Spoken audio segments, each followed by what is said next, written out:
Bonjour et bienvenue au 24e jour de notre parcours de carême avec Jésus.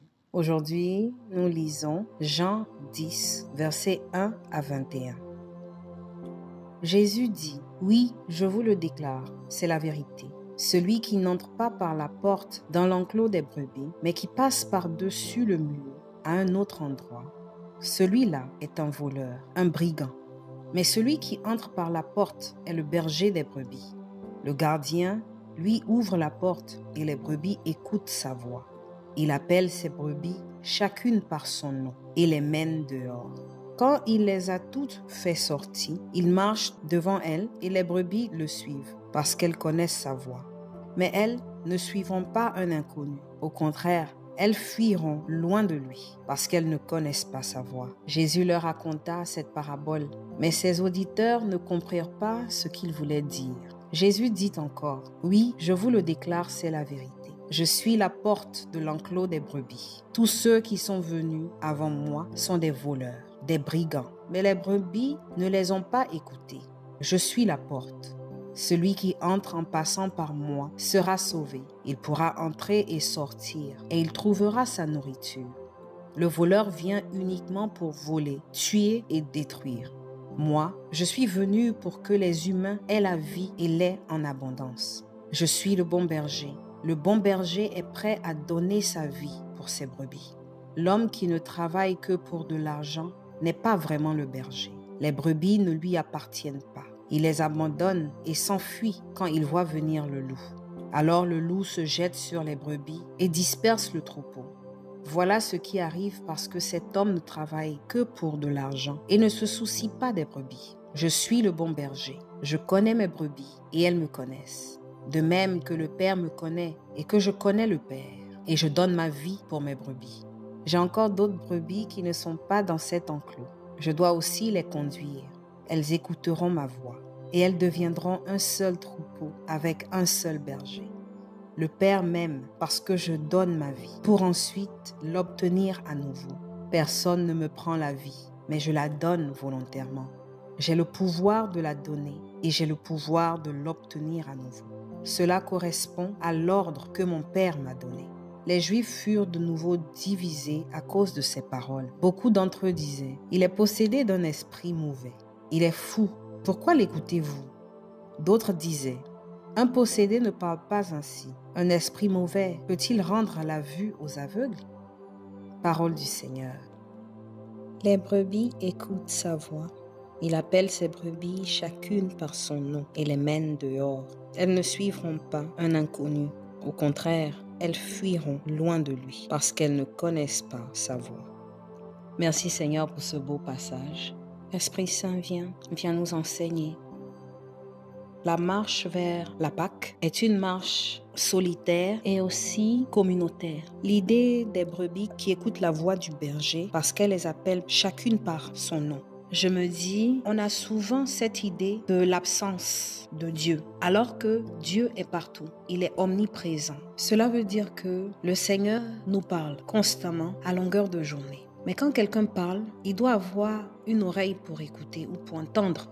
La marche vers la Pâque nous appelle à approfondir notre écoute. Le silence est le début de ça, parce qu'on est dans un monde où il y a tellement de bruit, tellement de distractions. Des fois, on a du mal à différencier les voix qu'on entend. Il y a le malin, il y a aussi nous, notre subconscient, et il y a la voix de Dieu. Comment discerner? Comment savoir que Dieu nous parle en ce moment de silence vers la mort et la résurrection? On doit savoir faire taire, ou au moins essayer de faire taire les différents discours qui se passent en nous. Et comme Jésus dit, elles ne suivront pas un inconnu. Au contraire, elles fuiront loin de lui parce qu'elles ne connaissent pas sa voix. Comment reconnaître la voix de Dieu? L'expérience montre que il ne nous impose rien, mais il nous laisse découvrir et comprendre les choses à notre niveau. On a déjà cette relation avec lui. Cette relation vient de la prière, ça vient du jeûne comme on est en train de faire. Donc se priver des choses qui peuvent être une distraction, les vices, etc. Et cela aide à tisser un lien de parenté parce que Dieu est notre Père. Ce lien qui, des fois, avec les nombreux péchés que nous commettons, se brise un peu. Et donc la prière, le jeûne et le regard vers les autres, donner au lieu de recevoir, donner de son temps, c'est très important. Il y a des gens qui traversent des moments de solitude. Je pense aux mères célibataires. Je pense aux pères célibataires. C'est pas toujours évident. Et donc, la prière retisse ce lien-là entre nous et notre Père. Quand nous allons dans le secret et on a un cœur à cœur avec Dieu, il est là et nous attend. Nous savons que il ne s'éloigne jamais de nous. Et Jésus qui est la porte, qui nous emmène la bonne nouvelle parce que c'est lui qui a vu le Père. C'est par lui que nous allons entrer dans cette intimité. Il nous apporte la bonne nouvelle, il nous montre l'amour qui débloque les artères. Là où on a manqué de compassion, de patience, il nous montre le chemin. Il est la porte ouverte grandement pour nous faire comprendre que nous ne sommes pas seuls. Et il y a toujours une option, il y a toujours une solution à notre problème. Et cette solution-là, c'est la prière, c'est l'intimité avec Dieu. Nous devons aussi faire attention sur le sujet du voleur. Jésus qui dit: le voleur vient uniquement pour voler, tuer et détruire. Moi, je suis venu pour que les humains aient la vie et l'aient en abondance. Je suis le bon berger est prêt à donner sa vie pour ses brebis. Jésus nous interpelle encore une fois à avoir le discernement. Marchant dans ce monde, nous faisons face à beaucoup de choses, à différentes situations, nos expériences. Nous sommes appelés à écouter la voix du bon berger et à devenir une meilleure version de nous-mêmes. On est entouré de personnes qui ne veulent pas vraiment du bien pour nous, qui cherchent à détruire notre identité, détruire la personne que nous sommes. Exemple, il y a eu beaucoup de choses qui se sont passées dans l'Église. Ce sont des personnes qui occupaient une position d'autorité qui faisaient ça, qui commettaient ces atrocités. En tant que chrétien, c'est pas tout ce qu'on nous dit qu'on doit accepter automatiquement.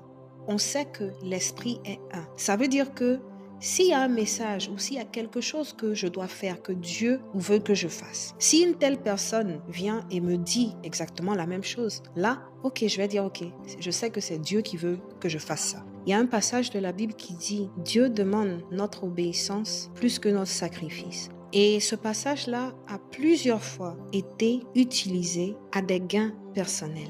Et donc quand Jésus dit: le voleur vient uniquement pour voler, tuer et détruire, dans nos propres familles, il y a des gens qui cherchent à nous détruire, à ce qu'on s'éloigne de Dieu, alors que ce n'est pas le désir de Dieu. Toute personne qui vient nous dit des choses qui sont contraires à ce que Dieu nous enseigne, il faut qu'on exerce le discernement spirituel. Surtout dans ce temps de carême, où nous sommes appelés au silence, à la prière. La victoire est déjà acquise. Jésus dit: il est le bon berger et c'est par lui seul que nous pouvons avoir la vie éternelle, la vie en abondance. Alors Seigneur Jésus, je te dis merci pour ce beau passage que nous avons lu aujourd'hui. Merci de nous rappeler qu'il y a une seule personne qui est dans notre camp et c'est toi. Il y a une seule personne qui se donne volontaire pour que nous ayons la vie et la vie en abondance. Seigneur, ouvre nos yeux spirituels. Donne-nous la grâce de pouvoir discerner ce qui vient de toi, de ce qui vient du malin ou même de nous-mêmes. Seigneur, dans ce temps de carême, tu nous appelles au silence. Tu nous appelles à se rapprocher, à retisser ce lien brisé. Seigneur, daigne regarder l'état de nos cœurs. Daigne regarder notre désir, Seigneur, de te connaître, d'aller en profondeur. Saint Michel Archange, défends-nous dans le combat. Sois notre secours contre la malice et les embûches du démon. Que Dieu réprime son audace, nous le demandons humblement. Et toi, prince de l'armée céleste, refoule en enfer par la puissance divine Satan et les autres esprits mauvais qui sont répandus dans le monde pour perdre les âmes. Amen. Au nom du Père et du Fils et du Saint-Esprit. Amen.